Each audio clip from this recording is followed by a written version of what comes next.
Hello everyone, how are you? Hope you would be fine.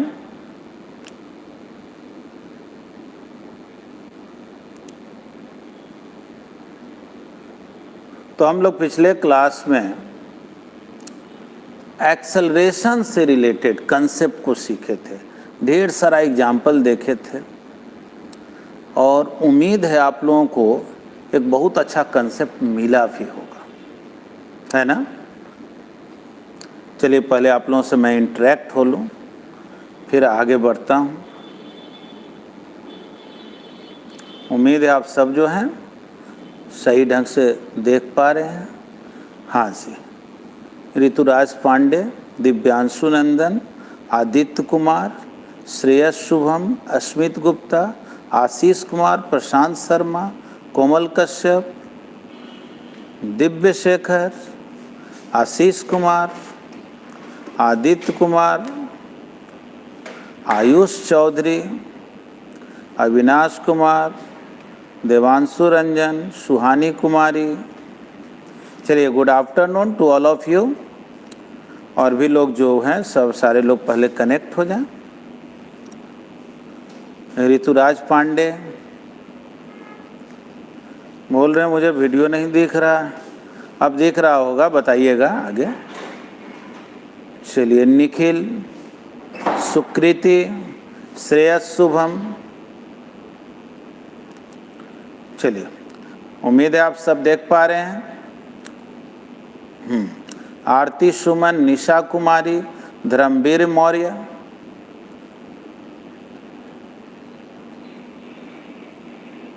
ठीक है, आशीष कुमार। चलिए, अब जो है ना हम लोग थोड़ा आगे बढ़ते हैं सारे लोग का। अच्छा, गोविंद तिवारी, ऋतुराज पांडे, प्रशांत राज, ठीक। अब चलिए, अब जो मैं आपसे बात करूं, देखिए एक बात जानेंगे। जो एक स्टूडेंट लिखे हैं कि मैं सर टेस्ट कल नहीं दे पाया हूं क्योंकि उस टाइम पे कोई और क्लास चल रहा था, ठीक ना। तो जो क्वेश्चन रहता है ना उसके बाद भी जो है ना आप अपने से प्रैक्टिस कम से कम कर लीजिएगा, बना लीजिएगा, एक बार उसको देख लेंगे। या जो हम टेक्निकल स्टाफ का नंबर दिए हुए ना उनको उनके मोबाइल पर फ़ोन करके या व्हाट्सअप करके मांग लीजिएगा क्वेश्चन की सर मेरे को क्वेश्चन थोड़ा दे दीजिए जिससे हम उसको ट्राई कर सकें, ठीक ना। टेस्ट लेने का पॉइंट ऑफ व्यू क्या होता है कि इसी बहाने आप जो है ना रिवीजन करें, अच्छे से पढ़ लें, कुछ देर कंसंट्रेट होकर के काम करें, और तो दूसरा कोई पॉइंट ऑफ व्यू नहीं होता। उस टाइम पे टेस्ट नहीं दिए, कोई और टाइम पर दे दिए, है ना। चलिए, आप लोग से जो मैं क्वेश्चन पूछ रहा हूँ थोड़ा सोच करके समझ करके अब मन से जवाब देंगे। काइनेमैटिक्स का भी हम लोग 2 क्लास किए हैं। जो फर्स्ट क्लास किए थे उसमें डिस्प्लेसमेंट, डिस्टेंस, वेलोसिटी, स्पीड, ये सब पढ़े थे। सेकेंड क्लास में हम लोग एक्सेलरेशन से रिलेटेड कंसेप्ट को सीखे थे। जाहिर है पिछले क्लास में आप बहुत कुछ नया नया सीखे होंगे, तो क्या ये दोनों क्लास आप लोग रिवाइज करके बैठे हैं? जो लोग भी पिछला दोनों क्लास किए थे, क्या आपको जो सिखाए थे उसको आप फॉलो कर रहे हैं? आप लोग रिवाइज कर लिए हैं कि नहीं? हालांकि वो इस तरह से पढ़ाया गया है कि मुझे लगता है जो लोग भी क्लास किए होंगे वो एकदम सब कुछ उनको याद भी होगा। लेकिन फिर भी बतलाइए, रिवाइज कर लिए हैं? यस और नो में जवाब दीजिए, ठीक ना। यशस्वी, अभिनव बोल रहे हैं, भवेश, अस्मित, आयुष, आशीष, सब लोग जो हैं एक बार रिवाइज कर लिए हैं, है ना। दिव्यांशु, प्रशांत शर्मा, गोविंद तिवारी, गौतम सिंह, प्रशांत राज, आदित्य, दिव्यांशु सिन्हा, आप लोग सब जो हैं रिवाइज किए हैं एकदम। बहुत बढ़िया आदत विकसित करना है। ये केवल फिजिक्स क्लास के लिए ही नहीं बल्कि जिस सब्जेक्ट को भी जहाँ भी पढ़ते हों एकदम बना लीजिए एक रूटीन की। मुझे जब क्लास है उसके पहले जो है हमको पहले का जो भी क्लासेज उस चैप्टर के कंसर्न किया गया है उसको रिवाइज करेंगे।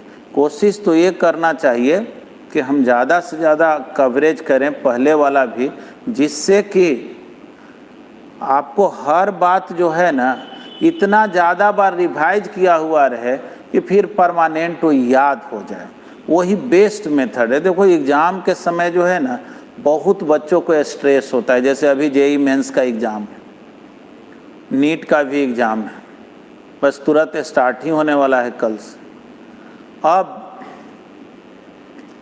बहुत से जो बच्चे हैं मुझे फ़ोन करते हैं, बात करते हैं, सर क्या करें कैसे करें। देखो उनको टाइम भी बहुत मिल गया, इस कोविड-19 के वजह से उनको टाइम भी एक्स्ट्रा मिल गया, लेकिन कुछ लोग एक्स्ट्रा टाइम में पता नहीं एग्ज़ाम होगा कि नहीं होगा, और वो लोग स्ट्रेस में चले जाते हैं। तो रिवीजन का ऐसा रूटीन बनाना है ना जिससे कि स्ट्रेस ना हो। और उम्मीद है आप जो भी क्लास अभी तक किए हैं सब क्लास आपको बहुत अच्छे से समझ में आया है। आप जो है देखिए एक बात बता रहे हैं कि वीडियो से रिवाइज करने की ज़रूरत नहीं है, वीडियो टाइम टेकिंग होता है। नोट्स है ना, नोट्स बना लिए बस फटाफट उससे रिवाइज करेंगे। पिछले क्लास में एक्सेलरेशन से रिलेटेड एक एग्जाम्पल दे रहे थे, याद होगा। बस के छत पर आप बैठे हुए हैं, एक बॉल को फेंक दिए और बताया गया था उसमें क्या कि बॉल का जो एक्सेलरेशन है उस पर बस का कोई इफेक्ट नहीं होगा, क्योंकि बॉल जैसे ही आपके हाथ से निकला, अब बस अपने रफ्तार को बढ़ाए या घटाए उससे बॉल पे कोई असर पड़ने वाला नहीं है। लेकिन बस का जो वेलोसिटी है उसका इफेक्ट होगा बॉल के वेलोसिटी पर। यानी आप बॉल के वेलोसिटी को, बस अगर तेज जा रहा है और वहाँ से बॉल को फेंकेंगे तो बॉल और तेज जाएगा। जैसे फास्ट बॉलर जितने तेज दौड़ते हुए आता है और बॉल को फेंकता है तो उतना ही ज़्यादा स्पीड से बॉल उसके हाथ से निकलता है। यानी कि बॉलर का जो वेलोसिटी है, हम दौड़ते जा रहे हैं हाथ में बॉल लिए हुए, और जब हम बॉल को फेंकें तो बॉल के वेलोसिटी पर मेरा वेलोसिटी का इफेक्ट होगा, लेकिन मेरे हाथ से जब बॉल निकल जाएगा तो क्या अगर हम खूब तेज दौड़ने लगे तो बॉल भी फास्ट हो जाएगा, हम रुक जाएंगे तो बॉल भी रुक जाएगा? नहीं ना। यानी बॉल से मेरा कंट्रोल समाप्त हो गया। यानी बॉल का जो एक्सेलरेशन है यानी वेलोसिटी में चेंजिंग है, अब उस पर मेरा कोई बस नहीं है। तो वैसे ही बस से अगर कोई बॉल को फेंक दिए और बस ए एक्सेलरेशन से जा रहा था तो बस के एक्सेलरेशन का इफेक्ट बॉल पे होने वाला नहीं है। अब आइए, जैसे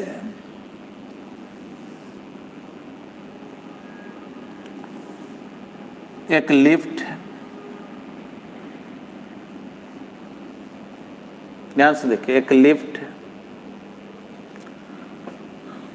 सोच करके जवाब दीजिएगा। मान लीजिए इसी लिफ्ट में आप खड़ा, लिफ्ट जो है ए एक्सेलरेशन से नीचे जा रहा, आप क्या किए, अपने पॉकेट से एक कॉइन निकाले, ठीक ना, एक सिक्का निकाले पॉकेट से और उसको रिलीज कर दिए, छोड़ दिए। लिफ्ट ए एक्सेलरेशन से जा रहा और आप क्या किए, एक कॉइन को यहाँ से रिलीज कर दिए, छोड़ दिए। अब कॉइन नीचे उतर रहा, सिक्का नीचे जा रहा। आपसे पूछा जा रहा है acceleration of coin before striking the floor of lift, lift को ही एलिवेटर भी बोलते हैं। कह रहा है क्या कि ये सिक्का जब तक लिफ्ट के फ्लोर से टकराए नहीं तो कॉइन का एक्सेलरेशन क्या होगा? पहला ऑप्शन ए, दूसरा ऑप्शन है जी, तीसरा ऑप्शन है G माइनस ए, चौथा ऑप्शन है G प्लस ए। चलिए सोच करके जवाब दें। आप जो है एक कॉइन को रिलीज कर दिए लिफ्ट में और कॉइन नीचे गिर रहा है, ये मतलब इस कॉइन का एक्सेलरेशन क्या होगा? चलिए सोच करके आपको जवाब देना है। आप ऑप्शन वाइज भी बोल सकते हैं, फर्स्ट, सेकंड, थर्ड, फोर्थ। कौन ऑप्शन सही लग रहा है सोच करके बतलाइए। आशीष बोल रहे हैं G प्लस से। देखिए श्रेयस शुभम बोल रहे हैं कि मेरा वीडियो रुक गया है, थोड़ा देखना, आपके मोबाइल में कुछ दिक्कत होगा। आशीष बोल रहे हैं 2, यानी कि 2 जो लोग बोल रहे हैं यानी G बोल रहे हैं। बहुत लोग G बोल रहे हैं, कुछ लोग G प्लस ए बोल रहे हैं, है ना। आइए थोड़ा समझिए, बढ़िया से इसको सीखना। थोड़ा सोचिए आप। एक लिफ्ट, ठीक है, चलिए कल्पना कर लीजिए लिफ्ट में आप हैं, पॉकेट से कॉइन निकालें और चलो कॉइन अभी मान लो यहाँ पहुँचा। सपोज करो 1 मिनट के लिए, देखो माइंड में ऐसा आता है ना कि ये भाई लिफ्ट के तो अंदर ही ना कॉइन है, तो लिफ्ट के एक्सेलरेशन का तो असर पड़ना ही पड़ना है। भले बस वाला क्वेश्चन अलग था, बस के छत पर से बॉल फेंक दिए थे तो बस बॉल के एक्सेलरेशन पे बस का एक्सेलरेशन का इफेक्ट नहीं हुआ था, लेकिन इसमें तो कॉइन लिफ्ट के अंदर है ना, यही ना दिमाग में आ रहा। अब ध्यान से सुनिएगा। देखो ये लिफ्ट क्या होता है जी? क्या लिफ्ट माने पैक्ड स्पेस को बोलते हैं? नहीं, देखो ये भी मेरा हाथ है, नहीं लिफ्ट है। देखो ये पैसेंजर बैठ गया, लिफ्ट चल दिया, ओपन लिफ्ट है। और क्या, कोई आदमी को रस्सी से बांधो, पकड़ के खींच लो, वो भी लिफ्ट है ना। मुझको भी तो लिफ्ट कराते, तो चलो भाई लिफ्ट कराते। यानी लिफ्ट का मतलब कुछ नया नहीं है, बस उसको खींच करके ऊपर या नीचे ले जाने का सुविधा है। और क्या, बांध करके कोई सपोर्ट से नीचे या ऊपर ले जाते हैं। पैक्ड स्पेस से कोई लेना देना नहीं। अब ध्यान से सुनना, जो बात हम समझा रहे हैं वो सब समझ में आएगा। अब सोचो थोड़ा, कॉइन जब यहाँ पहुंचा, ऐसा इमेजिन करो कि अचानक जो है ये लिफ्ट का जो छत है उड़ गया, मान लो चारों तरफ का दीवार समझो गायब, मान लो जमीन भी गया, खत्म। तो ये कॉइन का क्या होगा? अब कॉइन क्या सोचेगा, हम लिफ्ट के अंदर हैं कि बाहर हैं? बोलो तो, क्या कॉइन को ऐसा ही लगेगा कि हम लिफ्ट के अंदर कि बाहर, लिफ्ट के अंदर कि बाहर? कॉइन के मोशन पे कोई फर्क पड़ेगा कि नहीं? थोड़ा सोच करके हमको बतलाओ तो। अचानक क्या हुआ, लिफ्ट में नीचे आ रहे थे, लिफ्ट में आ रहे थे, अचानक पता चला लिफ्ट का छत उड़ गया, दीवार उड़ गया, जमीन उड़ गया। बोलो सिक्का जो है वो गिराए हुए थे, कॉइन पर क्या असर होगा? थोड़ा बतलाओ, कॉइन पे कोई असर होगा कि नहीं? अगर लिफ्ट के दीवार उड़ जाए, छत उड़ जाए, तो कॉइन के मोशन पे कोई फर्क पड़ेगा कि नहीं पड़ेगा? बोलो, कोई इफेक्ट होगा? नहीं होगा, ठीक ना। कॉइन को रिलीज कर दिए हैं और अचानक क्या हुआ कि एकदम लिफ्ट का छत, दीवार, जमीन सब गायब हो गया। क्या असर होगा? कॉइन पर असर होगा कि नहीं? तो बोलेंगे भाई क्या, कॉइन नहीं सोचेगा, पता नहीं अब लिफ्ट के हम अंदर हैं कि बाहर हैं, अब क्या करें भाई, ऐसा है क्या? कॉइन कंफ्यूज कर जाएगा क्या? नहीं, कॉइन जैसे जा रहा था वैसे जा रहा है। यानी एक बात जानो, जैसे ही तुम्हारे हाथ से कॉइन छूट गया ना, इस कॉइन पर कौन फोर्स लग रहा है? mg, और कोई फोर्स तो नहीं। तो फोर्स जब mg, तो जानते हो ना, पिछले दिन बतलाए थे ना, F = m है तो एक्सलेशन होता है F/m। अगर फोर्स mg है तो mg/m, तो बोलो तो एक्सलेशन g हो गया कि नहीं? मतलब कि सही आंसर तो सेकेंड ही होगा। यानी लिफ्ट के अंदर हो या बाहर हो, अगर रिलीज कर दिए हो कॉइन को और कॉइन लिफ्ट के दीवार वगैरह के कांटेक्ट में नहीं है, तो उस पर केवल कौन फोर्स लग रहा है, mg, इसलिए उसका एक्सेलरेशन क्या होगा, g। हाँ, यही जब रिलेटिव मोशन पढ़ लेंगे तब दो तरह का क्वेश्चन पूछा जाएगा कि जो आदमी लिफ्ट में बैठ करके कॉइन को देख रहा है वो एक्सेलरेशन कितना बतलाएगा, और जो आदमी जमीन पर बैठ करके इस कॉइन को देख रहा है वो कितना बतलाएगा। तब वहां हम लोग सीखेंगे कि जो आदमी लिफ्ट में बैठ करके देखेगा ना उसको दिखाई पड़ेगा g माइनस से, और जो आदमी लिफ्ट में जो आदमी बाहर बैठ करके देखेगा उसको g दिखाई।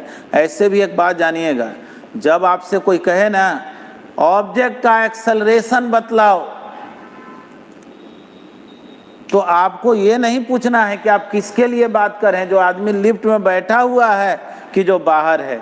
जब कुछ नहीं कहा जाए, क्वेश्चन में मेंशन नहीं किया रहे, तो समझा जाता है कि अर्थ के रिस्पेक्ट में पूछा जा रहा है, यानी इसका एक्सेलरेशन बताना है किसके रिस्पेक्ट में, तो वो आदमी जो अर्थ पर बैठ करके इस कॉइन को देख रहा है। यही अगर क्वेश्चन जब हम लोग ये सब पढ़ेंगे रिलेटिव मोशन में सीखेंगे, यही क्वेश्चन में कह देता ना acceleration of coin with respect to the person situated in the lift, जो आदमी लिफ्ट में है उसके लिए एक्सेलरेशन क्या होगा इस कॉइन का, तब आंसर g माइनस ए हो जाता है। लेकिन अभी तो हम लोगों को जो कुछ भी बोलना है वो अर्थ के रिस्पेक्ट में, इसलिए आंसर क्या है, g। ठीक है, ओके, आप लोग उम्मीद है समझ गए होंगे।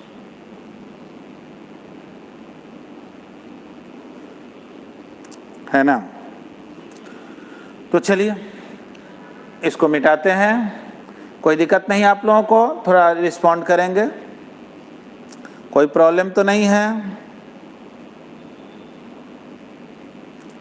चलिए यहाँ तक आप लोग सब सीख गए हैं, उम्मीद है।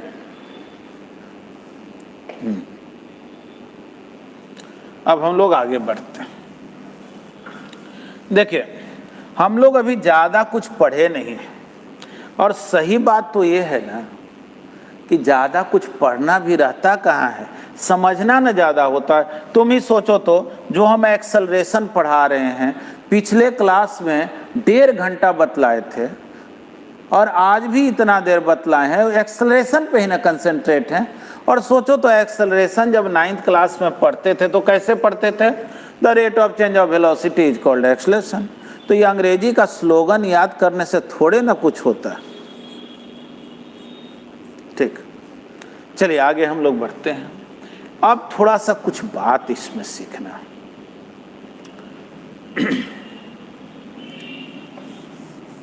जो प्रॉब्लम से रिलेटेड है। देखिए, कुछ पहले ही प्लान बता दे रहे हैं।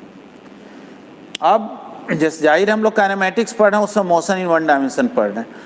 हम लोग पढ़ चुके हैं डिस्प्लेसमेंट, वेलोसिटी, स्पीड, एक्सेलरेशन, है ना, उसी में इंस्टेंटेनियस वेलोसिटी, एवरेज वेलोसिटी। हाँ जी, तो लास्ट का कम से कम जो 2 क्लास है उसको ज़रूर रिवाइज एक बार कर लेंगे, कारण कि वो रिवाइज किए रहिएगा तो समझना आसान हो जाएगा ना। जहाँ से काइनेमैटिक्स से स्टार्ट किए हैं उसको थोड़ा बढ़िया, वैसे तो आप पहले वाला भी देख लेंगे। अब आइए देखिए, इसमें जो है ना काइनेमैटिक्स में खास करके मोशन इन वन डायमेंशन में 4 टाइप्स का प्रॉब्लम मिलेगा। एक में हम लोग एवरेज स्पीड, एवरेज वेलोसिटी, ये सब निकालना सीखेंगे। एक में एक्सेलरेशन से रिलेटेड प्रॉब्लम बनाना सीखेंगे। फिर हम लोग जो है कैलकुलस से रिलेटेड प्रॉब्लम बनाना सीखेंगे। फिर ग्राफ से रिलेटेड प्रॉब्लम बनाना सीखेंगे। मतलब इसमें टाइप्स ऑफ प्रॉब्लम अलग अलग मिलेगा। अब बहुत कुछ आपको सिखाएगा, आपका एकदम जो है ना कंसेप्ट को बहुत बढ़िया बना देगा। तो आइए, सबसे पहले जो है ना हम लोग कुछ फार्मूला का लिस्ट बनाते हैं, और जब हम कैलकुलस से रिलेटेड प्रॉब्लम बताएंगे ना इसमें, तो ये सब फार्मूला को कैलकुलस मेथड से प्रूव भी कर देंगे। देखिए, सबसे पहले ये जानेंगे कि अगर velocity constant, for constant velocity, ये कांस्टेंट वेलोसिटी क्या होता है जी? तो कांस्टेंट वेलोसिटी का मतलब होता है कि कोई पार्टिकल बिल्कुल स्ट्रेट लाइन में जा रहा है, सीधे जा रहा है, ईस्ट में जा रहा है तो ईस्ट में ही जा रहा है, और रफ्तार अपना मेंटेन रखे हुए, अगर 10 मीटर पर सेकंड से जा रहा है तो 10 मीटर पर सेकंड, ठीक है ना। तो कांस्टेंट वेलोसिटी का बात हो तो फॉर्मूला हम लोग यूज करते हैं S equal to V into T. तो एस हो गया, एस को हम लोग बोलते हैं डिस्प्लेसमेंट, वी को बोलते हैं वेलोसिटी, और जाहिर है टी तो टाइम होगा। इसी में जानेंगे for constant speed, constant speed, तो कांस्टेंट स्पीड और कांस्टेंट वेलोसिटी में क्या फर्क है? तो बोलेंगे कि देखो, जब वेलोसिटी का मैग्नीट्यूड कांस्टेंट हो, डायरेक्शन बदल भी रहा हो, ऐसे ऐसे भाग रहे हैं, 10 मीटर पर सेकंड से भाग रहे हैं, कभी इधर भाग रहे हैं कभी इधर भाग, तब भी स्पीड कांस्टेंट होगा। लेकिन वेलोसिटी कांस्टेंट होने के लिए स्ट्रेट लाइन में, ठीक ना, एक ही रफ्तार से जाना पड़ता है, एक ही स्पीड से जाना पड़ता है। यानी याद रखना, अगर वेलोसिटी कांस्टेंट है तो अपने आप स्पीड कांस्टेंट है। लेकिन कोई कह दे कि क्या स्पीड कांस्टेंट है, इसका मतलब क्या वेलोसिटी भी कांस्टेंट है, तो बोलेंगे कि नहीं। स्पीड कांस्टेंट का मतलब ये भी हो सकता है कि डायरेक्शन बदल भी रहा हो लेकिन मैग्नीट्यूड ज्यों का त्यों हो।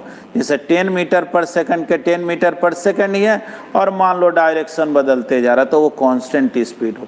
तो देखो, कांस्टेंट स्पीड भी रहे ना, तो हम लोग इस फार्मूला को यूज में लाते हैं S equal to V into T, लेकिन तब वहाँ एस का मतलब डिस्टेंस होता है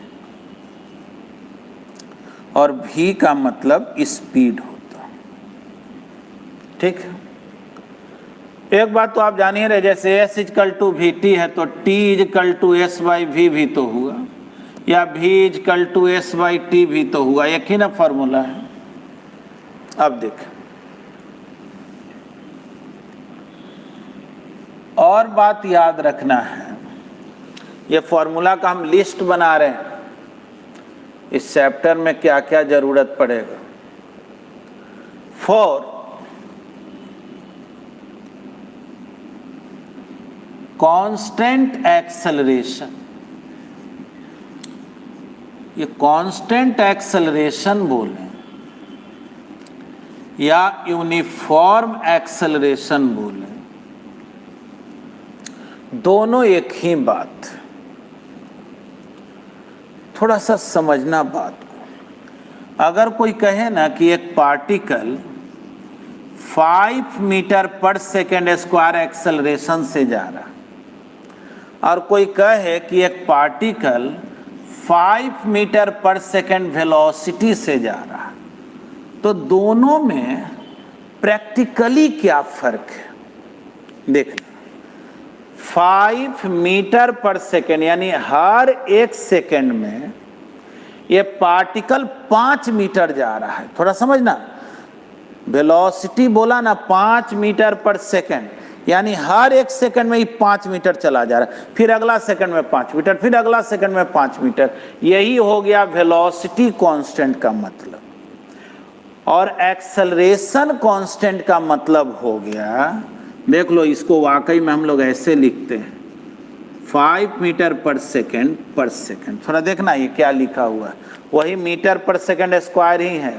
देखो एक्सेलरेशन क्या बतलाता है, एक्सेलरेशन ये नहीं बतलाता है हर एक सेकंड में 5 मीटर जा रहा, उल्टा पुल्टा नहीं सीख जाना है। एक्सेलरेशन ये बतलाता है कि इसका जो रफ्तार है, गति जो है, मोशन जो है, वेलोसिटी जो है, हर एक सेकंड में 5 से बढ़ जा रहा है। यानी अभी जा रहा है 5 मीटर पर सेकंड से, तो एक सेकंड के बाद जो है वो 5 से बढ़ जाए, यानी 10 मीटर पर सेकंड। 2 सेकंड के बाद 15, मतलब हर एक सेकंड बढ़ते जाएगा और रफ्तार अगर 5 से बढ़ते जाएगा, यानी वो फास्ट होते जा रहा है। लेकिन वेलोसिटी कांस्टेंट का मतलब रफ्तार फिक्स है, एक ही गति से जा रहा है और हर एक सेकंड में 5 मीटर जा रहा है। ध्यान से सुनो हम क्या बोल रहे हैं। जैसे तुमसे कोई कहे भाई ट्रेन जो है ना कांस्टेंट वेलोसिटी से जा रही है, तो इसका मतलब हुआ, मान लो ट्रेन का वेलोसिटी 5 मीटर पर सेकंड, यानी हर 1 सेकंड में ट्रेन 5 मीटर चल जाती है, 5 मीटर। लेकिन अगर कह दिया एक्सेलरेशन 5 मीटर पर सेकंड स्क्वायर है, तो ये नहीं बोलेंगे हर 1 सेकंड में 5 मीटर जा रही है, बोलेंगे कितना जा रही है भाई नहीं मालूम। एक्सेलरेशन डिस्प्लेसमेंट के बारे में कोई जानकारी नहीं देता है, वेलोसिटी के बारे में जानकारी देता है। तो वो ये कह रहा है ना कि हर 1 सेकंड में इसका रफ्तार 5 से अप हो जा रहा है, 5 से अप होते जा, बढ़ते जा रहा है, बढ़ते जा रहा है। समझ गए? एक्सेलरेशन कांस्टेंट का मतलब यही होता है। ये नहीं समझ लेना कांस्टेंट एक्सेलरेशन मतलब जीरो एक्सेलरेशन। कांस्टेंट एक्सेलरेशन मतलब वेलोसिटी बढ़ने का जो रेट है ना वो फिक्स है। वेलोसिटी जो है बढ़ेगा लेकिन एक समान गति से, हर 1 सेकंड में 5 से रफ्तार बढ़ते जाएगा। चलिए, उम्मीद है आप समझ गए होंगे, ठीक ना? चलिए, तो देखिए जी, अगर एक्सेलरेशन का बात हो और एक्सेलरेशन का वैल्यू जब फिक्स्ड हो, तब हम लोग जो फॉर्मूला यूज करते हैं तो v equal to U plus A T, S equal to U T plus half A T square, V square equal to U square plus 2as। ठीक ना? ये सब फार्मूला आप पहले से भी जानते हैं, ये नया फार्मूला नहीं है। अब देखें, इसी में अगर पूछे कांस्टेंट एक्सेलरेशन रहे और पूछा जाए एवरेज वेलोसिटी, तो एवरेज वेलोसिटी जो है ये भी हम लोग लिखेंगे u plus V by two, initial velocity plus final velocity, या एक फार्मूला और याद रखना है, S equal to U plus V by two into T. ये सब फार्मूला जो लिख रहे हैं कब के लिए लिख रहे हैं? जब फिक्स्ड एक्सेलरेशन हो पार्टिकल का। सब का यूज सिखाएंगे, ठीक ना? अभी हम लोग लिस्ट बना रहे हैं। अब चलिए, अगर कहा जाए कि बतलाओ डिस्प्लेसमेंट इन nth सेकेंड, इसका मतलब समझाएंगे आगे। जैसे मान लो कोई पार्टिकल जो है ना ए एक्सेलरेशन से जा रहा है, 5 मीटर पर सेकंड स्क्वायर एक्सेलरेशन से जा रहा है। कोई तुमसे पूछे कि ये बतलाओ तो 10वां सेकंड में डिस्प्लेसमेंट कितना हुआ। समझना, 10 सेकंड में नहीं पूछ रहे हैं। जैसे ऐसा सोचो ना, क्रिकेट मैच देखते होगे, तुमसे कोई पूछे कि ये बतलाओ 10वां ओवर में कितना रन बना और 10 ओवर में कितना रन बना, क्या दोनों एक ही क्वेश्चन है? तो नहीं। तो वैसे ही अगर कोई पार्टिकल 10 सेकंड के लिए आगे गया, अब कोई पूछे कि बतलाओ ये 10th सेकंड में 10वां सेकंड में कितना आगे गया, तो वो एक अलग क्वेश्चन हो जाएगा। और 10 सेकंड में कितना आगे गया वो अलग। 10वां सेकंड मतलब क्या? 9 सेकंड और 10 सेकंड के बीच जो टाइम है, यानी 9 सेकंड जब खत्म हुआ और 10 सेकंड जब पूरा, उसके बीच का जो टाइम है उसको हम लोग 10th सेकंड बोलेंगे। तो वैसे ही अगर डिस्प्लेसमेंट इन nth सेकंड पूछा जाए तो s equal to U plus A by two 2n-1, ये फार्मूला होता है। अब यूज में लाएंगे ना तो समझ में आएगा। मतलब nवां सेकंड में, nth सेकंड में डिस्प्लेसमेंट कितना हुआ, उसके लिए इस फार्मूला को हम लोग यूज में लाते हैं। ये भी बतला देंगे फार्मूला कैसे आया, ध्यान से देखा। इसके अलावा एक बात जो याद रखना है, चाहे कांस्टेंट वेलोसिटी हो, स्पीड हो, एक्सेलरेशन हो, कुछ भी हो, ये जो आगे फार्मूला लिख रहे हैं वो ऑल टाइम के लिए है। अगर कोई पूछे कि एवरेज वेलोसिटी क्या होगा, तो एवरेज वेलोसिटी होता है displacement divided by time. Average speed क्या होगा, तो ये होता है डिस्टेंस बाय टाइम, है ना? तो ये जो है ये ऑल टाइम वैलिड है। ये तो डिफिनीशन ही है एवरेज वेलोसिटी और एवरेज स्पीड का। इतना फॉर्मूला का पहले हम लोगों को लिस्ट बना लेना, ठीक ना? तो पहले तो ये फॉर्मूला देख लेंगे। अब आइए हम लोग बारी बारी से एप्लीकेशन करेंगे। चलिए यहाँ तक तो कोई दिक्कत नहीं है। अभी केवल हम आपको फॉर्मूला जो है ना उसका लिस्ट बनाए हैं। कैलकुलस से रिलेटेड जब कंसेप्ट सिखाएंगे तो सबका प्रूफ भी बता देंगे। हालांकि किसी एग्जाम में आपका प्रूफ पूछा नहीं जाता है, डायरेक्ट ही यूज में लाना होता है, लेकिन फिर भी वो सब बताया जाए। हाँ, आरती सुमन बोल रहे हैं कि टेस्ट पेपर को एक्सप्लेन कर देंगे, ठीक ना, आप उसके लिए परेशान मत होइए। चलिए रिस्पॉन्ड कीजिए। अभी तक तो कोई दिक्कत नहीं है।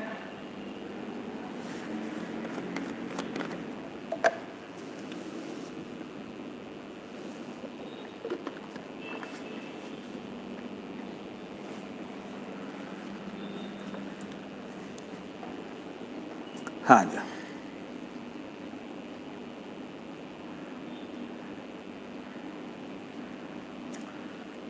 देखिए ये पूछ रहे हैं कि ये क्या लिखा हुआ है। ऐसे जब हम लोग सिंबल देते हैं ना, ऐसे इस तरह से बॉक्स जब बनाते हैं तो ये एवरेज के लिए यूज में लाया जाता है। इसको एवरेज वेलोसिटी बोलते हैं।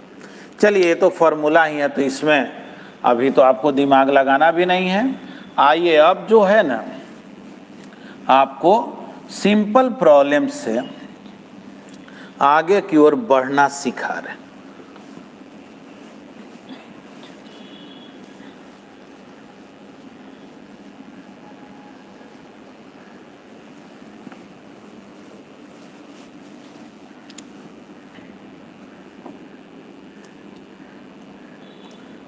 हाँ, ध्यान से देखें।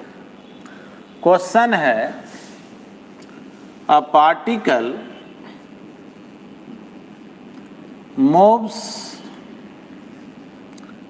due east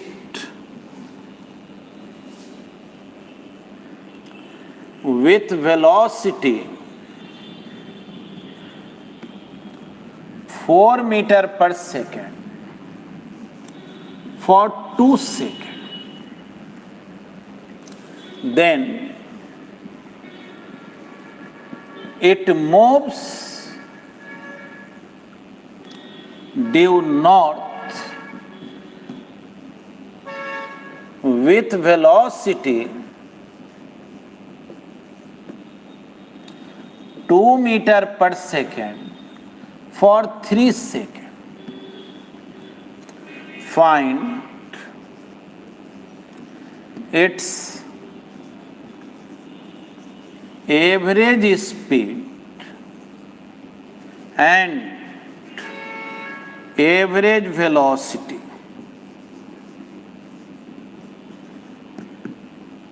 ठीक, कैसे बनाएंगे इस क्वेश्चन को, थोड़ा सीखा जाए। क्वेश्चन समझा दे रहे हैं।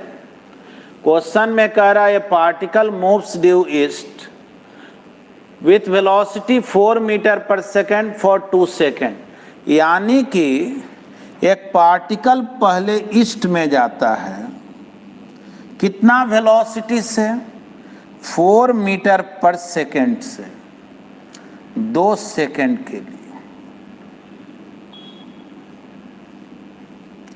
2 सेकेंड के लिए। इसके बाद जो है ये पार्टिकल नॉर्थ में जाता है। देखो इधर हम लोग ईस्ट बोलते हैं ना, अब ये नॉर्थ में गया, ठीक ना।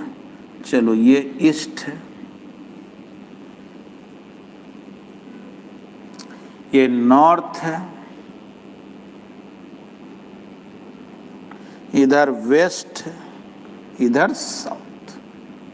ध्यान से देखना,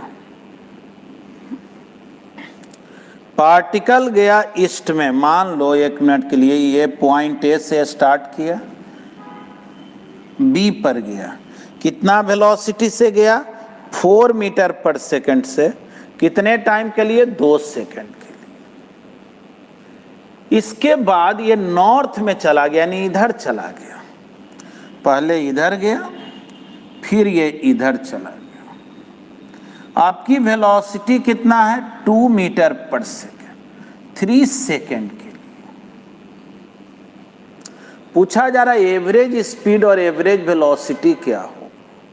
तो भाई एवरेज वेलोसिटी के लिए डिस्प्लेसमेंट चाहिए और स्पीड के लिए डिस्टेंस चाहिए। तो सोचिए ए से सी पर गया है, इसको मिला देंगे तो डिस्प्लेसमेंट निकल गया और इसको ऐड कर देंगे डिस्टेंस निकल। देखिए अगर आपका कॉमन सेंस बेहतर है तो इसमें बहुत कागज कलम की ज़रूरत नहीं। क्या भाई 4 मीटर पर सेकेंड 2 सेकेंड के लिए, यानी हर 1 सेकेंड में ये 4 मीटर जा रहा है। देख लो इसका रफ्तार ए से बी तक यानी 2 सेकेंड के लिए ज्यों का त्यों है ना, यानी वेलोसिटी इसका कांस्टेंट है। ए से बी गया तो एक तो कॉमन सेंस का बात है, हम बोलेंगे कि 1 सेकेंड में ही 4 मीटर जा रहा है तो 2 सेकेंड में 8 मीटर गया हो। वैसे ही बोलेंगे कि 1 सेकेंड में जब ये 2 मीटर जा रहा है तो 3 सेकेंड में 6 मीटर गया हो। ये कॉमन सेंस की बात हुई। लेकिन अगर हम लोग इसको फॉर्मूला से बनाएं तो ऐसे बोलेंगे कि देखो जी पहले ए से बी का डिस्प्लेसमेंट निकालो, तो कौन फार्मूला यूज करेंगे? तो S equal to V into T. कोई कहेगा S equal to V into T क्यों यूज करेंगे? तो हम लोग बोलेंगे भाई वेलोसिटी तो कांस्टेंट है ना, इसलिए यहाँ से यहाँ तक वेलोसिटी नहीं ना बदला है, इसलिए। तो ठीक है, मान लो इसको हम S1 बोले, v के जगह तो 4 लिखे और टाइम के जगह 2, तो 8 मीटर आ गया S1 का वैल्यू। अब चलो B to C, B से C के लिए काम करें। फिर हम लोग S equal to V T, क्यों ये फॉर्मूला यूज किए? तो बोलेंगे देख लो भाई B से C तक जाने में इसके वेलोसिटी में तो कोई चेंजिंग हुआ नहीं है, तो ठीक। तो S2 equal to 2 into 3 6 metre आ गया। सोचो तो ये 8 मीटर ये 6 मीटर। अगर कोई पूछे कि बतलाओ टोटल डिस्टेंस कितना होगा, टोटल डिस्टेंस, तो जानते हो ना कि डिस्टेंस का जब बात होता है तो टोटल पाथ देखा जाता है। तो 8 मीटर प्लस 6 मीटर, 8 प्लस 6 यानी 14 मीटर हो गया। अगर पूछा जाए डिस्प्लेसमेंट कितना हुआ, टोटल डिस्प्लेसमेंट क्या हुआ, तो बोलेंगे भाई डिस्प्लेसमेंट के लिए तो देखना पड़ेगा यहाँ से यहाँ मिला, यही डिस्प्लेसमेंट हो गया। यानी ए से सी जो हुआ, इस ए सी को डिस्प्लेसमेंट बोलेंगे। तो सोचो ये 6 मीटर आया है और ये 8 मीटर आया है, तो ये कितना होगा? तो ये हाइपोटेनस के रोल में है कि नहीं?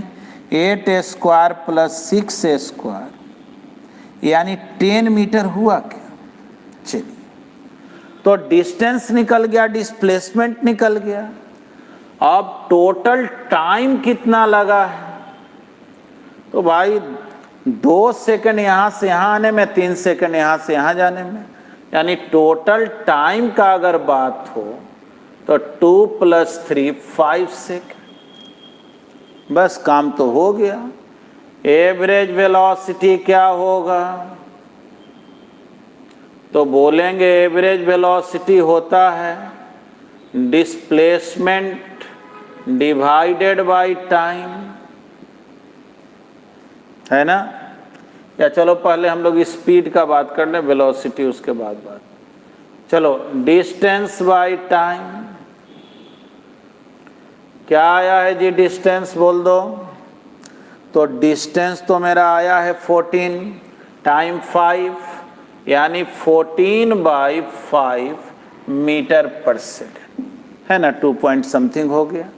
अब चलो एवरेज वेलोसिटी क्या होगा? तो एवरेज वेलोसिटी जो है वो होता है डिस्प्लेसमेंट बाय टाइम, है ना? Displacement divided by time. Displacement कितना आया है? 10 मीटर और टाइम 5, बोलो आंसर कितना? 2 मीटर पर सेकेंड। अब पूछा जाए एवरेज वेलोसिटी का डायरेक्शन किधर होगा? तो बोलेंगे इनिशियल पॉइंट से फाइनल पॉइंट की, इनिशियल पॉइंट से फाइनल पॉइंट की ओर, ए से सी की ओर। ठीक, तो ए से सी की ओर इस डायरेक्शन का नाम क्या दें, तो थोड़ा सोचना। ये है 6 मीटर, ये है 8 मीटर। tan थीटा अगर हम लोग निकालें तो परपेंडिकुलर अपॉन बेस यानी 6/8 3/4। अगर वैल्यू नहीं याद है तो थीटा को लिख सकते हैं tan इनवर्स 3/4, या आपको पहले बतलाए हुए हैं, स्टार्ट के ही क्लास में देखेंगे, पहला ही दूसरा क्लास में, या वेक्टर वगैरह का भी लेक्चर, tan 37 डिग्री का वैल्यू 3/4 होता है, तो थीटा हो गया 37 डिग्री। अब जो है इस डायरेक्शन का नाम क्या लिखें, तो देखो इधर ईस्ट है, इधर नॉर्थ है, उसके बीच से न जा रहा है, यानी नॉर्थ ईस्ट टाइप का ना है, लेकिन 45 डिग्री रहता तो नॉर्थ ईस्ट बोल दे। 37 डिग्री है तो बोलेंगे north of east, 37 degree north of east, यही इसका डायरेक्शन होगी, है ना। तो बतलाइए, इस क्वेश्चन को समझने में कुछ भी दिक्कत है? बढ़िया से देख लीजिए, बताएंगे।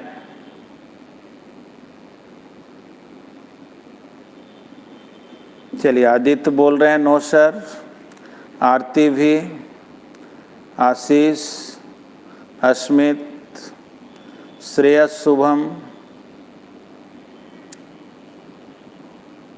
ये आशीष लिख रहे हैं 9 सर। चलिए, नो प्रॉब्लम, गॉट इट।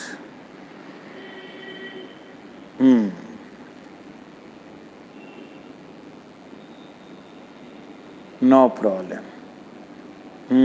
बिल्कुल, चलिए, प्रॉब्लम होना भी नहीं चाहिए, कोई ऐसा रहस्यमयी क्वेश्चन तो है नहीं। और क्वेश्चन आपको अब दूसरा चेंज कर रहे हैं।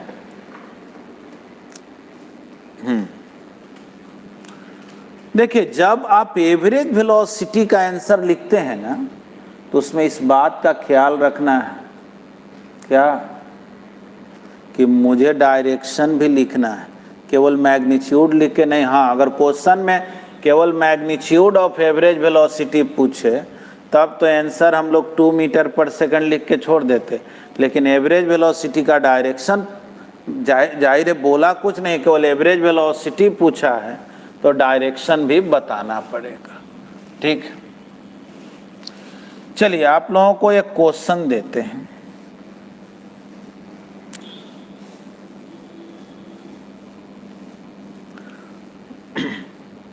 देखिए, क्वेश्चन में कह रहा है, फिर उसी टाइप का क्वेश्चन है, थोड़ा सोच करके जवाब देंगे।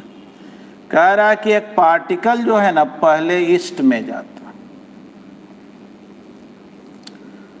3 मीटर पर सेकंड वेलोसिटी से ईस्ट में जाता, उसके बाद ये नॉर्थ में जाने लगता, और नॉर्थ में जाते समय वेलोसिटी 4 मीटर पर सेकंड। क्वेश्चन में कह रहा है कि जितना ईस्ट में ये डिस्प्लेसमेंट कवर किया उतना ही ये नॉर्थ में भी गया, मतलब कि ईस्ट में अगर मान लो d डिस्टेंस गया तो नॉर्थ में भी ये d ही गया। पर देखना क्वेश्चन क्या कह रहा है, ये particle moves due east with velocity 3 meter per second, then it moves due north with velocity 4 meter per second for equal distance, मतलब जितना इधर गया था उतना ही इधर भी गया, बस अपना रफ्तार अलग अलग रखा। इधर जा रहा था तो 3 मीटर पर सेकंड से, और इधर जाने लगा तो 4 मीटर पर सेकंड। क्वेश्चन है find average speed and average velocity of particle. ठीक, थोड़ा देखते हैं, आप लोग भी ट्राई करके बतलाइए जल्दी से अपने कॉपी।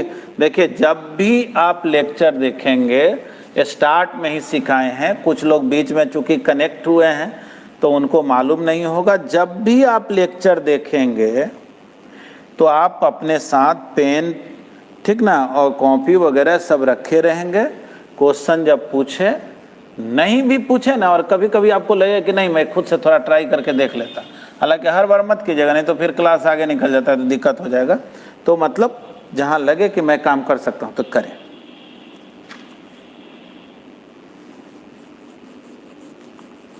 ठीक ना, सोच समझ के थोड़ा बनाना है। कुछ लोग जल्दी जल्दी जवाब दे रहे हैं।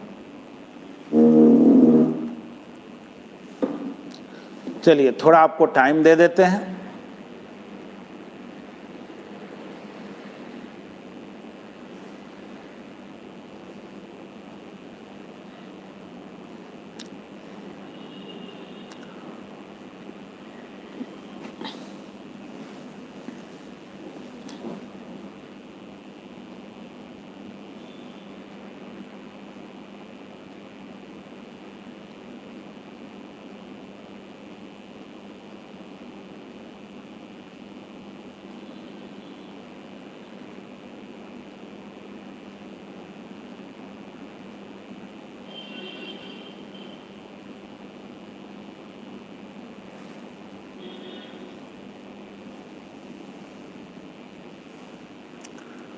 चलिए, आप लोग ट्राई तो किए होंगे और कर भी रहे होंगे।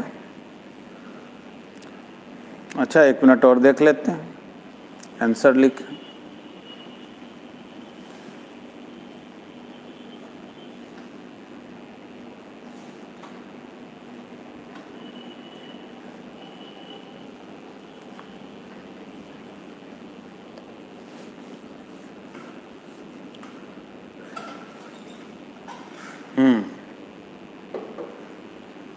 चलिए, कुछ लोग लिखे हैं, श्रेयस शुभम लिखे हैं average speed 3.4 metre per second. आशीष लिख रहे हैं 7/2 मीटर पर सेकेंड, और एक बोल रहे हैं दोनों का सेम ही है। आइए चलिए, अब आप लोग जो है ना, जो बता रहे हैं उसको देखें और अपना ट्राई रोक दें, फिर अगला क्वेश्चन देंगे उसमें आप ट्राई कीजिएगा। आइए देखें, इस क्वेश्चन में एक तरह से कहो तो डिस्प्लेसमेंट और वेलोसिटी दिया है, टाइम नहीं दिया। और आपको मालूम है एवरेज स्पीड निकालना हो चाहे एवरेज वेलोसिटी निकालना हो, टोटल टाइम का तो जरूरत पड़ेगा ही। और जैसा कि आप फॉर्मूला जानते हैं S = VT, तो T कितना हो गया, S/V। जानते हैं ना T क्या होता है, S/V। तो वैसे ही अगर आपको टाइम निकालना है ABC, आपको टाइम A से C का निकालना है, तो पहले A से B के लिए टाइम निकालो। तो कैसे निकालें, तो बोलेंगे देखो जी, T = S/V होता है। यहाँ S के जगह D है और वेलोसिटी 3, यानी कि D/3 है ना। यहां से यहां जाने में कितना टाइम लगा होगा, D/3, कारण कि डिस्प्लेसमेंट बाय वेलोसिटी टाइम होता है। इसी तरह से अगर B to C के लिए टाइम निकालें तो D/4। टोटल टाइम कितना होगा, टोटल टाइम कितना होगा, तो T1 + T2 मतलब D/3 + D/4। तो देख लो तो ये कितना आ जाएगा, नीचे तो 12 हो गया, 4D + 3D/12, टाइम कितना हो गया, 7D/12। चलो भाई, टाइम तो निकल गया। अब एवरेज स्पीड, तो टोटल डिस्टेंस, देखो जी, एवरेज स्पीड तो डिस्टेंस बाय टाइम। थोड़ा सोचो तो, डिस्टेंस कितना, तो डी गया ईस्ट में, फिर डी गया नॉर्थ में, तो डिस्टेंस में तो टोटल पाथ न देखा जाता है, तो बोलेंगे 2d डिवाइडेड बाई टाइम। और ये टाइम कितना है जी, तो 7d/12। देखो डी गायब हो गया, 24/7 metre per second. Average speed निकल गया, है ना। देखो इस क्वेश्चन में क्या था ना, टाइम नहीं दिया था, तो मुझे इस फॉर्मूला को यूज करके पहले टाइम निकालना पड़ा। पिछले क्वेश्चन में वेलोसिटी और टाइम दे दिया था, डिस्प्लेसमेंट नहीं मालूम था। इसमें हम डिस्प्लेसमेंट ले लिए, ये डी है, और क्वेश्चन में कह रहा उतना ही डिस्टेंस इधर गया। अब चलो एवरेज वेलोसिटी, तो एवरेज वेलोसिटी क्या होगा, तो ये होता है डिस्प्लेसमेंट बाय टाइम, है ना, डिस्प्लेसमेंट बाय टाइम। तो डिस्प्लेसमेंट कितना हुआ, तो सोचो अगर ये d है, ये भी d है, तो इसी को ना डिस्प्लेसमेंट बोलते हैं।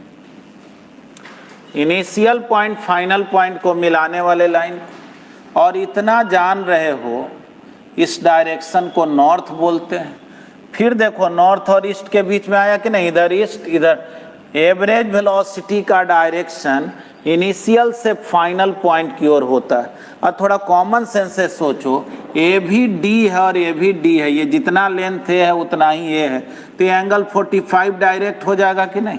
ऐसे भी tan थीटा निकालोगे परपेंडिकुलर अपॉन बेस, d/d1 हो गया, थीटा 45 डिग्री हो गया, है ना। तो ठीक है, यानी एंगल तो डायरेक्ट पता चल गया। सोचो तो ये हाइपोटेनस हो गया ना, तो ये d है, ये d है, तो √d² प्लस d², यानी उसको √2d लिखें क्या। और टाइम कितना भाई, तो टोटल टाइम 7d/12, यानी कि 12√2 divided by 7 metre per second. चलो बढ़िया है कि नहीं। अब एवरेज वेलोसिटी का डायरेक्शन किधर, तो ऐसे 45 डिग्री नॉर्थ ऑफ ईस्ट, या डायरेक्ट भी बोल सकते हो। एवरेज वेलोसिटी जो होगा, एवरेज वेलोसिटी इज डायरेक्टेड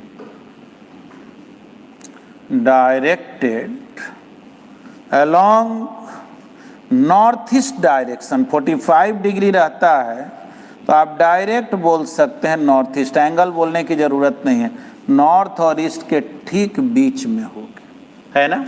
ये काम आप पहले भी किए हुए। चलो समझ में आया ना। चलिए, यशस्वी अभिनव बोल रहे हैं कि मेरा दोनों सही था। चलिए, कुछ लोग और भी बहुत लोग सही बनाए होंगे, मिला लीजिए। अब तो चूँकि आगे हम बढ़ गए हैं। दिव्यांशु नंदन भी सही बनाए हैं। प्रिंसी 3.5 मीटर पर सेकंड वेलोसिटी के बारे में लिखी हैं। अब कैलकुलेट करके देखिएगा, है ना।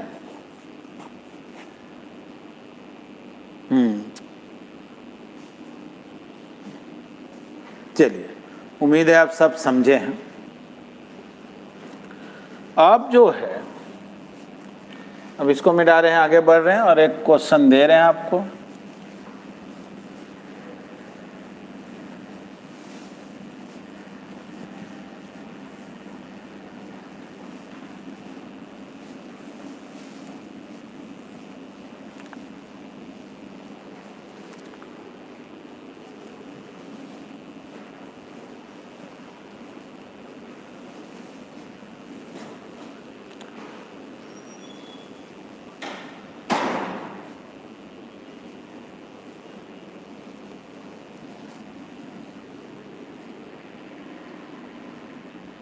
ठीक, आइए इस क्वेश्चन को बनाएं।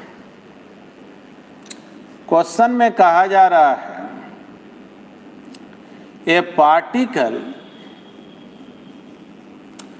covers half of the total distance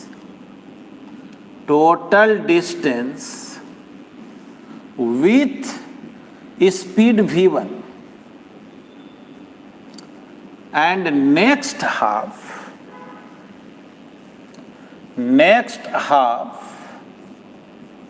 with speed v2. Find average speed of particle. ठीक ना, क्वेश्चन आपको एक्सप्लेन कर दें। क्वेश्चन में कहा जा रहा है कि एक पार्टिकल जो है टोटल डिस्टेंस जितना उसको चलना है, मान लो जैसे पार्टिकल को इस A से B पर आना है और टोटल डिस्टेंस उसको D चलना, कह रहा उसका हाफ जो है यानी D/2 डिस्टेंस ये v1 स्पीड से चला, यानी मान लो A से C तक आया v1 स्पीड से, और बच जो गया हाफ डिस्टेंस वो जो है ये v2 स्पीड से चला।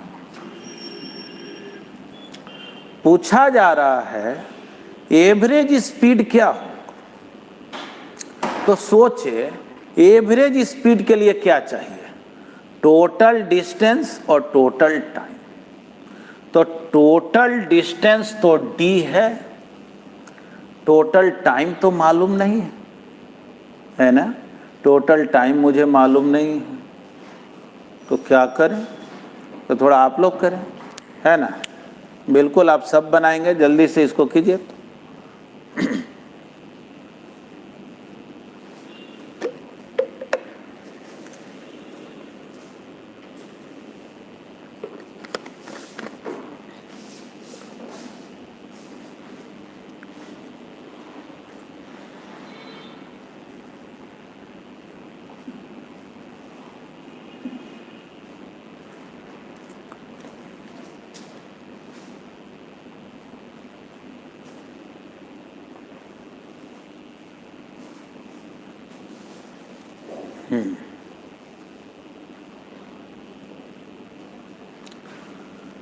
चलिए, कुछ लोग तो बहुत शॉर्टकट अपना है, v1 प्लस v2/2। दिव्यांशु नंदन ये लिखे। देखिए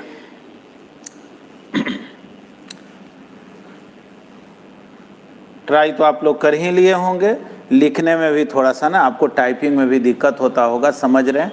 आइए देखें, अब मिलाइए आप सही बनाए कि नहीं। तो मुझे टोटल टाइम चाहिए, थोड़ा देखना टोटल टाइम। अब थोड़ा सा काम करने का तरीका जो है ना अलग करते हैं। टोटल टाइम यानी A से C का टाइम और C से B का टाइम चाहिए। चलो यहां से यहां तक इसका स्पीड कांस्टेंट था, v1 था, फिर यहां से यहां भी कांस्टेंट था। तो आप तो जानते हैं T=s/v। जब भी स्पीड कांस्टेंट है तो सोचो अगर A से C का बात करें तो S के जगह d/2 डिवाइडेड बाई v1, और C से B का बात करें तो d/2 डिवाइडेड बाई v2। देखो तो d/2 तो कॉमन हो गया, 1/v1 1/v2।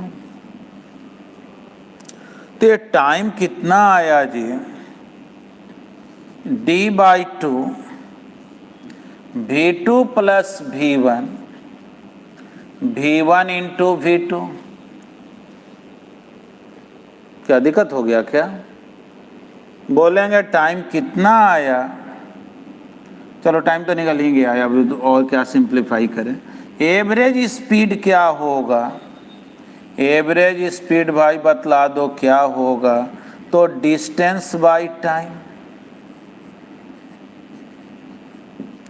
तो सोचो डिस्टेंस कितना है, तो टोटल डिस्टेंस d है, और टाइम कितना है, तो d/2 v1 प्लस v2 और नीचे हो गया v1 v2। देख लो भाई एवरेज स्पीड क्या आ गया।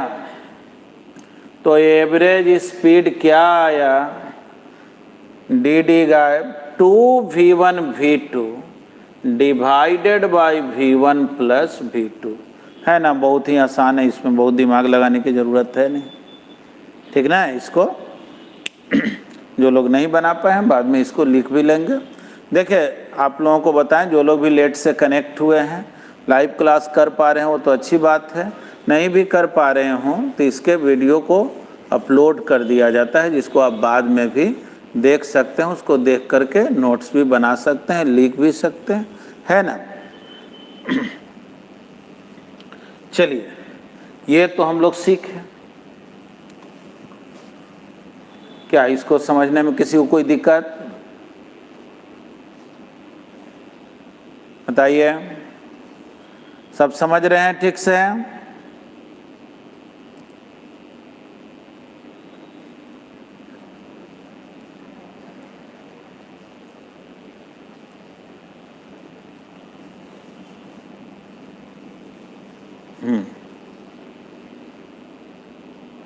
एकदम फार्मूला बेस्ड है, कोई दिक्कत नहीं है। आइए, इस सब में दिक्कत होगा भी नहीं। चलिए एक क्वेश्चन दे रहे हैं जी,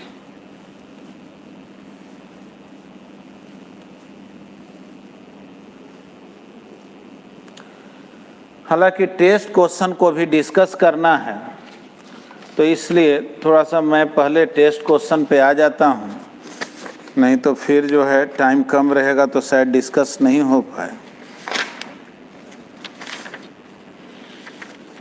इसका डिटेल मेंशन करो।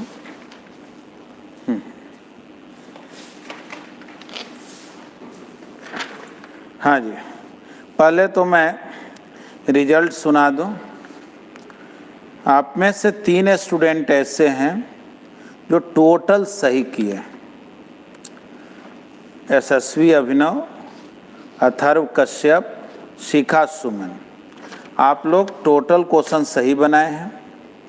हाँ, आप में से कुछ लोग ऐसे भी हो सकते हैं जो टेस्ट दिए होंगे लेकिन उनको जो है पहले का पूरा नहीं पढ़ा हुआ होगा तो उनको दिक्कत हुआ होगा। सेकंड रैंक पे जो लोग एक गलती कर दिए हैं, अमरेंद्र कुमार, दिव्यांशु नंदन, नीतीश कुमार।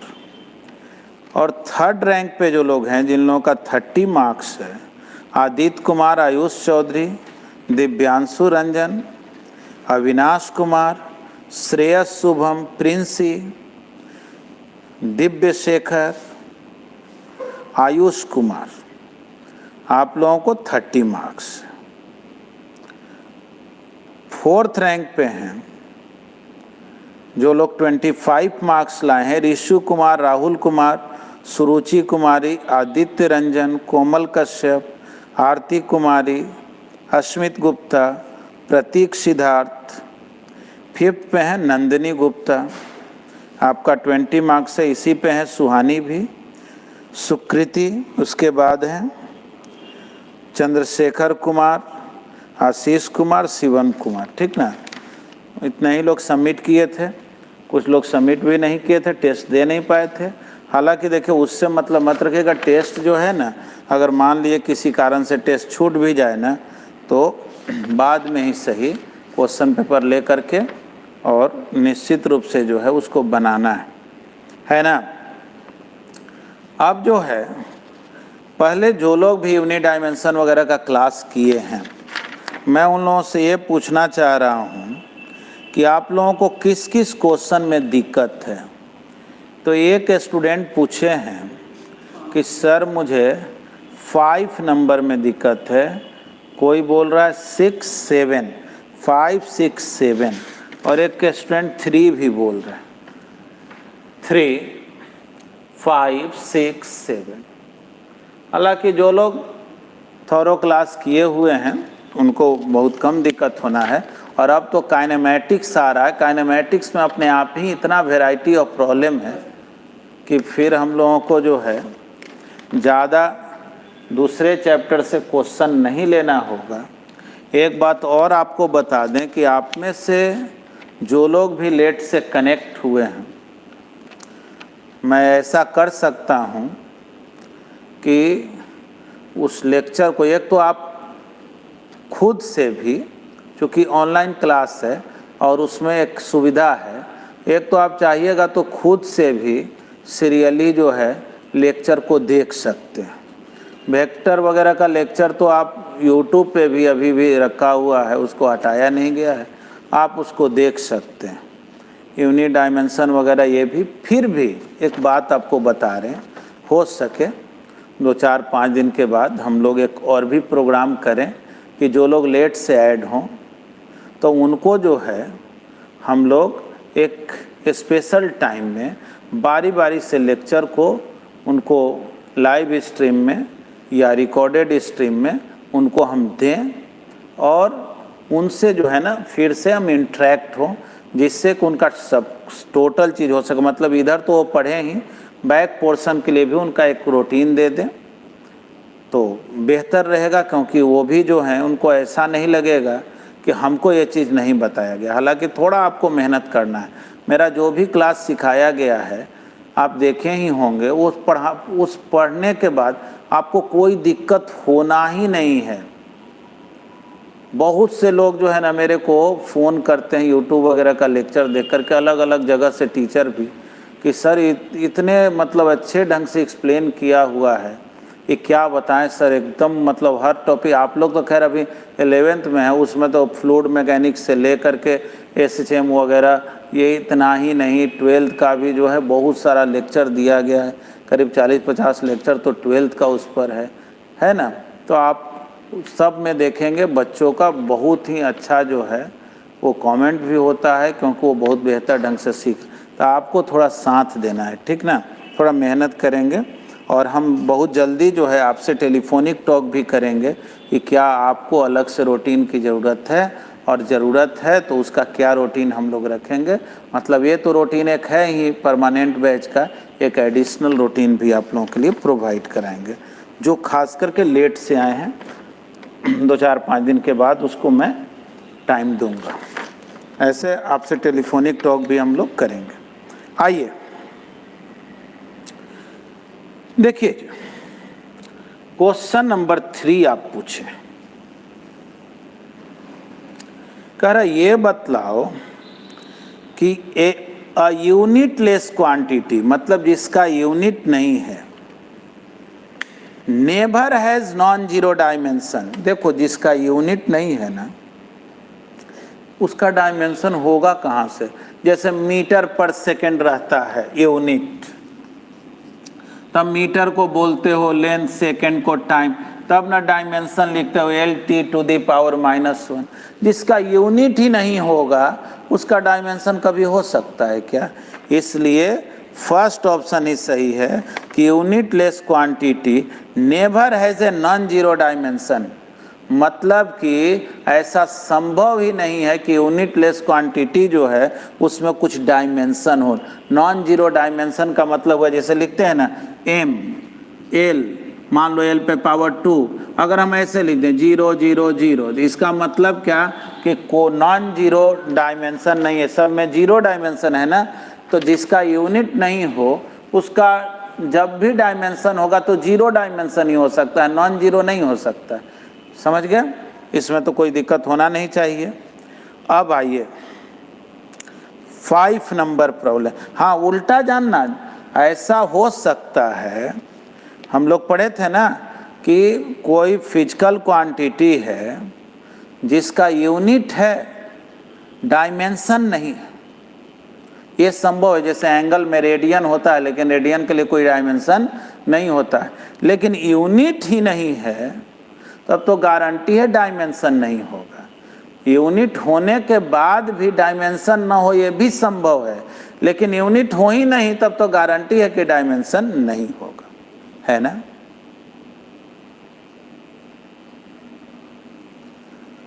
वो सब 5000 सब वो सब हम लोग नहीं देखते हैं, ठीक ना।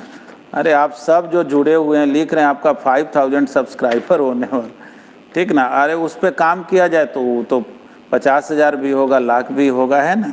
हम लोग उस पर अभी वर्क को रोक दिए हैं। वर्क करेंगे तो बहुत जल्दी सब हो सकता है।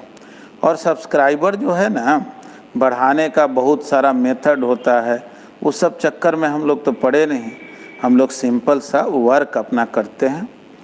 और बस जीवन में यही जानिएगा, ईमानदारी से आप अपने काम को करें। चलिए, थर्ड का तो फर्स्ट ऑप्शन। अब आ जाइए 5 number problem. Integration dx divided by 2x minus X square a to the power n sine inverse x by a minus 1।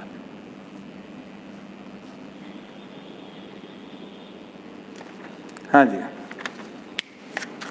देखो तो ये क्वेश्चन बुक में है, ये क्वेश्चन मिसप्रिंट तो कुछ नहीं है।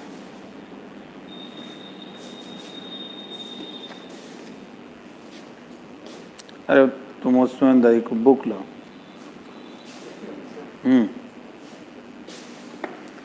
ठीक है। ये क्वेश्चन आप लोग बहुत दिन से लिख करके भेज भी रहे थे, और ये क्वेश्चन लिखने में हमको 1 मिनट में पता चल गया कि एक क्वेश्चन लिखने में थोड़ा सा ये गड़बड़ी अपना कर दिए, क्योंकि 1 मिनट में ही मुझे पता चला कि कुछ गड़बड़ी है। चलिए कोई बात नहीं, अब यहाँ पर आ गया। आप लोग भी थोड़ा क्वेश्चन में जब लिख करेंगे ना तो सुधार लेंगे। तो integration dx by under root 2ax minus X square. ठीक, देखो जी, थोड़ा बढ़िया सोचो तो। जैसे dx है, मतलब जैसे समझो x लेंथ है, तो लेंथ है तो लेंथ बड़ा हो या छोटा हो, यूनिट तो मीटर ही ना होता है, तो समझो ये मीटर है। अंदर में देखो ये मीटर स्क्वायर है, ये भी मीटर स्क्वायर है। देखो हम कैसे समझे कि कुछ छूट गया, क्योंकि x माइनस एक्स स्क्वायर ये पॉसिबल नहीं है, क्योंकि मीटर माइनस मीटर स्क्वायर नहीं हो सकता है। सिखाए हैं यूनिट डायमेंशन में रूल है कि अगर इसका जो यूनिट डायमेंशन है वही इसका होगा अगर बीच में माइनस या प्लस हो, क्योंकि सेम यूनिट में ही सेम यूनिट को ऐड किया जाता है, सेम डायमेंशन में। इसीलिए जानना ए भी मीटर, एक्स मीटर, तो मीटर स्क्वायर है, ये भी है मीटर स्क्वायर। ठीक, तो थोड़ा सोचना, ऊपर में मीटर, रूट के अंदर metre square minus metre square, तो भी मीटर स्क्वायर हुआ, और अंडर रूट है ना, तो जाहिर है मीटर। नीचे भी मीटर बचेगा कि नहीं, metre square minus metre square, तो मीटर स्क्वायर ही ना रहेगा। तुमसे कोई कह दे 5 metre square minus 3 metre square, तो क्या बोलोगे, 2 मीटर स्क्वायर। तो वैसे ही something metre square minus something metre, ये मीटर स्क्वायर का अंडर रूट है, तो रूट हटाओगे तो मीटर, ऊपर भी मीटर, तो जाहिर है ये जो टर्म है वो डायमेंशन लेस है ना, यूनिट लेस है ना। और साइन तो हमेशा ये तो डायमेंशन लेस होता ही है, तो सोचो ये डायमेंशन लेस, ये भी डायमेंशन लेस, डायमेंशन लेस, तब इसको भी डायमेंशन लेस होना पड़ेगा कि नहीं। यानी अगर ए जो है वो लेंथ के लिए है, तो लेंथ पर पावर 0 होना पड़ेगा कि नहीं, क्योंकि लेफ्ट हैंड साइड अगर डायमेंशन लेस है तो राइट हैंड साइड को भी डायमेंशन लेस होने के लिए अगर ए लेंथ है तो लेंथ पे पावर 0 होगा कि नहीं। यानी कि that is n should be equal to 0। पढ़े थे ना हम लोग कि लेफ्ट हैंड साइड का जो यूनिट डायमेंशन होता है वही राइट हैंड साइड का होता है, तो इसका तो कोई यूनिट डायमेंशन है ही नहीं, और इसका साइन इनवर्स है, इसका तो होना ही नहीं है, तो जाहिर है इसका भी नहीं होना चाहिए। तो अगर ये मीटर है, लेंथ है, और उस पर पावर n है, तब तो मान लो अगर n का वैल्यू कुछ भी 1 2 3 ले लेंगे तब तो इसका डायमेंशन हो जाएगा l पर पावर 1 l पर पावर 2, यानी अगर डायमेंशन नहीं होना है तो l पर पावर 0, यानी n क्या होना चाहिए 0। बोलिए कोई दिक्कत है इसमें? हाँ, समझ गए? कोई दिक्कत तो नहीं? जो भी एक्सप्लेन किए बात समझ गए ना? अब आप क्वेश्चन पूछे हैं 6 नंबर, थोड़ा कमेंट देखना, किसी बच्चा को दिक्कत हो तो बोलिए। आप जो है आप क्वेश्चन नंबर 6 पूछे। आइए 6 नंबर प्रॉब्लम काइनेमैटिक्स का डिफिनीशन बेस्ड क्वेश्चन था। क्या कह रहा है? If a body travels with constant acceleration, अभी देखो अभी सिखाए थे 5 मीटर पर सेकंड स्क्वायर एक्सेलरेशन से अगर जा रहा है ना, constant acceleration, which of the following quantities remains constant. तो अगर एक्सेलरेशन कांस्टेंट है यानी गाड़ी जो है ना एक फिक्स रेट से फास्ट हो रहा है, हर 1 सेकंड में रफ्तार 5 से बढ़ जा रहा है, हर 1 सेकंड में रफ्तार 5 से बढ़ जा रहा है, समझो ऐसा। तो क्या उसका डिस्प्लेसमेंट जो है वो कांस्टेंट रहेगा? माने डिस्प्लेसमेंट जो हम कहते हैं 10 मीटर गया तो 10 मीटर फिक्स हो गया कि 10 मीटर रुका रहेगा, ऐसा नहीं ना। वेलोसिटी क्या उसका कांस्टेंट है? तो बोलेंगे नहीं, वेलोसिटी तो उसका बढ़ रहा है। एक्सेलरेशन अगर मान लो 5 मीटर पर सेकंड यानी एक्सेलरेशन कांस्टेंट है तो वेलोसिटी बढ़ रहा है ना। घट भी सकता है अगर रिटार्डेशन का बात हो तो, लेकिन खैर कॉमन वे में सिंपल वे में समझो ना, एक्सेलरेशन अगर है तो वेलोसिटी कांस्टेंट नहीं हो सकता है, वेलोसिटी या तो बढ़ेगा नहीं तो घट। तीसरा टाइम, टाइम तो खैर कभी कांस्टेंट होता ही नहीं, टाइम तो हमेशा बढ़ता है, यानी कौन ऑप्शन सही है? नन ऑफ दीज, है ना, यानी कि 6 का डी। बोलो कोई इसमें प्रॉब्लम है ना? एक्सेलरेशन है इसका मतलब ही हुआ उसका वेलोसिटी बदल रहा है, वेलोसिटी में चेंजिंग हो रहा है, वेलोसिटी कांस्टेंट। और जब तक वेलोसिटी है तो डिस्प्लेसमेंट हो रहा है कि नहीं? इस ठीक है, चलो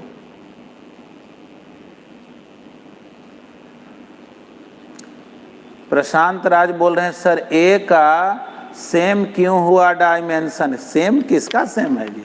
अरे इसमें क्या बतला, ये पूरे का कोई डायमेंशन नहीं तो इसका भी कोई डायमेंशन नहीं। अच्छा ए का बोल रहे हैं क्यों हुआ सेम डायमेंशन? सोचो अगर ये मीटर स्क्वायर है और x मीटर है, आइए ए अगर मीटर नहीं होता तो सोचो तो तब मीटर स्क्वायर कैसे हो पाता? तो यानी ए अगर मीटर स्क्वायर है तो इसको भी मीटर, यानी जो x का यूनिट होना चाहिए वही ए का होना चाहिए, तभी नहीं मैच कर पाएगा। ठीक ना? उम्मीद है आप समझ गए होंगे। आइए प्रॉब्लम नंबर जो है 7 प्रॉब्लम में क्या कह रहा है? कह रहा है body is throne upwards and reaches half of its maximum height. ठीक ना, एक बॉल को फेंक दिए ऊपर, और जहां पहुंचना है ना, जैसे बॉल को फेंक दिए देखो जी, और यहाँ पहुँचना है उसको, यहाँ मान लो, और अभी वो रास्ते में है, half of the maximum height पर है, यहाँ ना पहुँच के यहाँ है। तो पूछ रहा है आपसे कि at what position it's acceleration is, sorry at that position, what position, at that position मतलब यहाँ पे एक्सेलरेशन क्या होगा? मिनिमम होगा, वेलोसिटी मैक्सिमम होगा, वेलोसिटी 0 होगा। तो बोलेंगे कि देखो भाई, और एक ऑप्शन और एक्सेलरेशन कांस्टेंट होगा। एक बात जानना, पिछले दिन सिखाए थे कि कोई भी बॉल को फेंक देते हो, बॉल ऊपर जाए चाहे नीचे जाए, याद है ना, एक्सेलरेशन उसका जी होता है 9.8 मीटर पर सेकंड स्क्वायर, और किधर होता है? डाउनवर्ड में। बॉल ऊपर जाता है तब भी mg नीचे लगता है, बॉल ऊपर से नीचे आता है तब भी mg नीचे लगता है। और सिखाए थे ना कि जिधर फोर्स लगता है उधर ही एक्सेलरेशन होता है, यानी बॉल अपवर्ड में जाए चाहे डाउनवर्ड में जाए, उसका एक्सेलरेशन कांस्टेंट होता है, ठीक ना। तो 7 का डी ऑप्शन सही है, यानी कि एक्सेलरेशन तो बढ़े घटेगा नहीं, एक्सेलरेशन तो फिक्स है, क्योंकि mg फिक्स है तो एक्सेलरेशन फिक्स्ड है। और दूसरी चीज़ कोई कह रहा है कि वेलोसिटी जीरो होगा, नहीं, वेलोसिटी यहाँ ना जीरो होता है, मैं half of the maximum height पर तो जीरो नहीं होगा, समझ गए। चलिए, ये था 7 नंबर प्रॉब्लम। अब जो है 10 नंबर प्रॉब्लम कह रहा, 2 vectors having magnitude 8 and 10 can have maximum and minimum value of magnitude of their resultant. ये बहुत आसान क्वेश्चन, पहले भी बहुत बार पूछा जा चुका है। अगर A 8 है और B 10 है तो ज़्यादा से ज़्यादा रिजल्टेंट क्या होगा। तो क्या सिखाया जाता था, पहले 8 मीटर इधर गए और इधर ही 10 मीटर चले जाइए, तो बतलाओ तो टोटल डिस्प्लेसमेंट 18 मीटर हो जाएगा कि नहीं। तो सिखाया गया था ना कि रिजल्टेंट का मैक्सिमम वैल्यू पूछा जाए तो दोनों को अलजबरा जैसा जोड़ देंगे, तो 8 + 10 18। और मिनिमम अगर पूछा जाए, जहाँ वेक्टर बताए हैं ना उसको थोड़ा सा देख लीजिएगा, तो दोनों को अलजबरा जैसा माइनस कर दें, 10 - 8 यानी कि 2। तो चलिए, मैक्सिमम 18 मिनिमम 2, और ये सी ऑप्शन है। तो उम्मीद है आप लोग सीखे होंगे। क्या आशीष बोल रहे हैं सर, एक क्वेश्चन है वेक्टर से।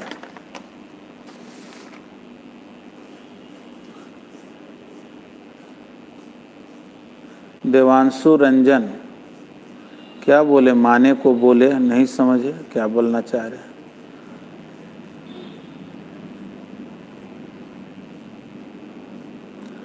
चलिए, आरती सुमन बोल रही कि मेरा 7 सही था, तो मेरा 25 मार्क्स कैसे आया। तो 7 सही हुआ तो आपका 28 मार्क्स हो गया, और 3 गलत हुआ तो 28 से 3 माइनस हो गया तो 25 हो गया। यानी गलत होने पर 1 नंबर कट जाता है, सही होने पे 4 नंबर मिलता है, इसीलिए आपको 25 मार्क्स आया, ठीक ना। तो चलिए, आज हम लोग इतना ही सीखेंगे। ये पूछ रहे हैं कुछ, सर अगर किसी फिजिकल क्वांटिटी का मैग्नीट्यूड 0 हो तो उसका वेक्टर बोलना सही होगा या गलत होगा। अरे उसी के लिए स्पेशल हम लोग नाम रख दिए, उसको 0 वेक्टर बोलते हैं, ठीक ना। उसको नाम दिया गया है 0 वेक्टर, वो अलग से डिफाइन ही कर दिया।